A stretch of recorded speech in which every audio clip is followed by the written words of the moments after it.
Hello friends, నేను మీ బాంబే వార్తక్కను. వయసుకు తగ్గ బలం కావాలి అంటే ఇలా చేసుకొని తినండి.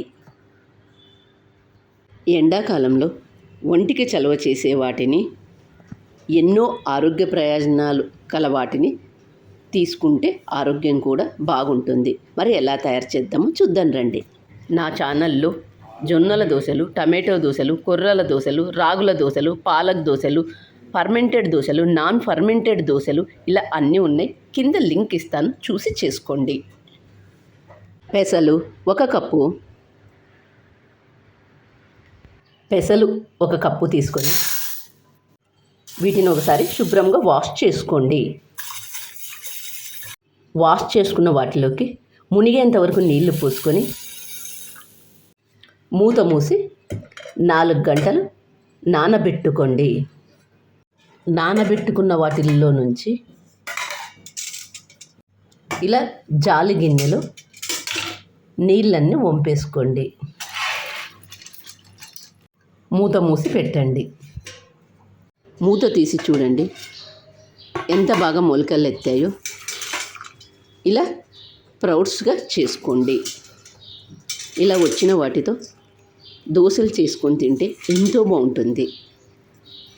వీటితో దోశలు ఎలా తయారు చేసుకుందామో చూద్దాం రండి. కొర్రలు 1/2 కప్, పచ్చిమిర్చి 3, అల్లం 1 ఇంచ్, ఉప్పు రుచికి తగినంత, నిమ్మరసం 1/2 టేబుల్ స్పూన్, వంట సోడా 1/2 టేబుల్ స్పూన్, సన్నగా కట్ చేసుకున్న ఉల్లిగడ్డలు, సన్నగా కట్ చేసుకున్న క్యారెట్ ముక్కలు, కొర్రలు 1/2 కప్. వీటిని ఒకసారి శుభ్రంగా వాష్ చేసుకోండి. మిల్లెట్స్లలో మట్టి బాగా ఉంటుంది కాబట్టి శుభ్రంగా వాష్ చేసుకోండి. వాష్ చేసుకున్న వాటిలోకి మునిగేంత వరకు నీళ్లు పోసుకొని మూత మూసి ఓవర్ నైట్ కానీ లేదా 6 గంటలు కానీ నానబెట్టుకోండి. నానబెట్టుకున్న వాటిల్లో నుంచి నీళ్ళన్నీ వంపేసుకొని ఒక మిక్సీ జార్ను తీసుకొని అందులో నానబెట్టుకున్న కొర్రలను వేసుకొని మెత్తగా మిక్సీ చేసుకోండి. ముందుగా కొర్రలను మిక్సీ చేసుకున్న తర్వాత ఇప్పుడు మొలకెత్తిన పెసలను అందులో వేసుకొని మరొకసారి మెత్తగా మిక్సీ చేసుకోండి. మొలకెత్తిన పెసలు 1/2 కప్పు వేసుకొని అందులో మెత్తగా మిక్సీ చేసుకోండి. అల్లం, ఉప్పు వేసుకొని మరొకసారి మెత్తగా మిక్సీ చేసుకోండి. ఇలా మిక్సీ చేసుకున్న దాంట్లోకి కొద్దిగా నీళ్లు పోసుకొని మరొకసారి మెత్తగా మిక్సీ చేసుకోండి. మిక్సీ చేసుకున్న దాన్ని ఒక బౌల్లోకి తీసుకోండి. పిండిని మనం ఫర్మెంట్ చేయలేదు కాబట్టి 1/2 టేబుల్ స్పూన్ వంట సోడా వేసుకొని దాని మీద 1/2 టేబుల్ స్పూన్ నిమ్మరసం వేసుకోండి. ఇప్పుడు దీన్నంతా బాగా కలుపుకోండి. ఇలా కలుపుకున్న వెంటనే దోశలాగా వేసుకోవాలి. గ్యాస్ ఆన్ చేసుకొని పెన్నం పెట్టుకొని పెన్నం మీద కొద్దిగా నూనె వేసుకొని ఆనియన్తో అంతా స్ప్రెడ్ చేయండి. ఇలా చేసుకోవడం వల్ల దోశ తీయడానికి ఈజీగా వస్తుంది. ముందుగా తయారు చేసుకున్న బ్యాటర్ను ఒక గిన్నెతో తీసుకొని పెన్నం మీద వేసుకొని నెమ్మదిగా అంతా స్ప్రెడ్ చేయండి. గిన్నెతో స్ప్రెడ్ చేసేటప్పుడు మంట మీడియం హీటులో పెట్టుకోండి, లేకపోతే పెన్నానికి అతక్కపోతుంది.